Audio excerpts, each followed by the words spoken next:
ക്ലാസ്സിൽ നിന്നും ജാനകീയ നമസ്കാരം. എൻ്റെ പേര് ജാനകി കൃഷ്ണൻ. ഇന്ന് ജൂൺ 19 വയനാ ദിനം. വയനയുടെയും അറിവിൻ്റെയും ലോകത്തേക്ക് നമ്മെ കാഴ്ച നടത്തിയ PM പണിക്കരുടെ ചരമദിനം. വായിച്ചു വളരുക, ചിന്തിച്ചു വിവേകം നേടുക എന്ന മുദ്രാവാക്യത്തിലൂടെ കേരളത്തെ വായനയുടെ ലോകത്തേക്ക് ഉയർത്തിയ ഒരു വലിയ മനുഷ്യനാണ് അദ്ദേഹം. വിദ്യാർത്ഥികളായ നമ്മുടെ കടമയാണ് അറിവ് നേടുക എന്നത്. അതിന് ഏറ്റവും പ്രധാന മാർഗം വായനയാണ്. പുസ്തകങ്ങളോട് ചെന്നാട്ടം കൂടി നമ്മുടെ മാനസികവും ബുദ്ധിപരവുമായ കഴിവുകൾ വികസിപ്പിക്കാം.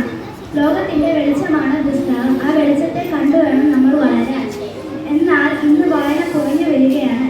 നമ്മുടെ പുതിയ തലമുറകൾ മൊബൈലുകളിലും കമ്പ്യൂട്ടറുകളിലും ചുരുങ്ങി പോകുന്നു. വായിച്ചാൽ വളരും, വായിച്ചില്ലെങ്കിലും വളരും. വായിച്ചാൽ വിളയും, വായിച്ചില്ലെങ്കിലും വളയും എന്ന കുഞ്ഞുണ്ണി മാഷിന്റെ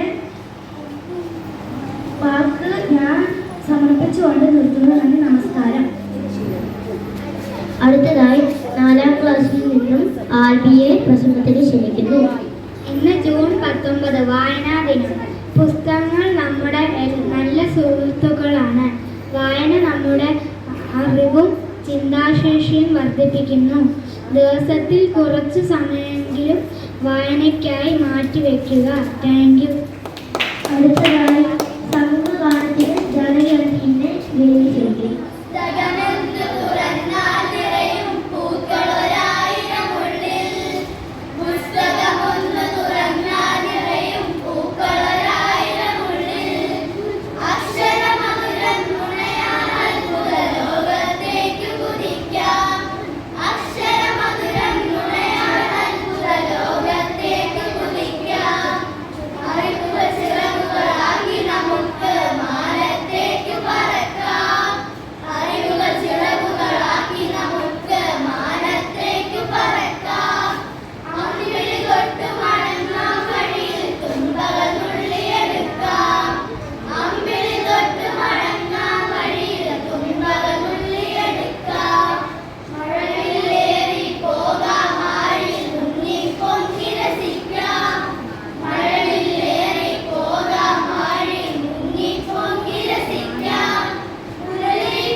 അവസാനമായി 5ാം ക്ലാസ്സിൽ നിന്നും ഏബലിനെ പ്രതിജ്ഞയ്ക്ക് ക്ഷണിക്കുന്നു.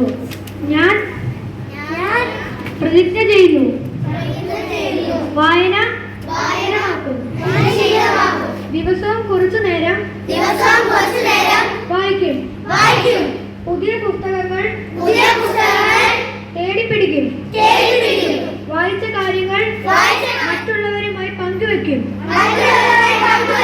കേരളത്തെ സമ്പൂർണ്ണ സാക്ഷരതയുള്ള നാടായി നിലനിർത്താൻ ഞാൻ പരിശ്രമിക്കും. വായനാ ദിനത്തോടനുബന്ധിച്ച് നമ്മുടെ കൂട്ടുകാർക്ക് വേണ്ടി പുസ്തകങ്ങൾ പങ്കുവെക്കുന്നതിന് വേണ്ടി UKGയിൽ നിന്നും സായുഷിനെ ക്ഷണിച്ചുകൊള്ളുന്നു. പുസ്തകം ഏറ്റുവാങ്ങുന്നതിനായി ബിന്ദു ടീച്ചറിനെ വേദിയിലേക്ക് ക്ഷണിച്ചുകൊള്ളുന്നു.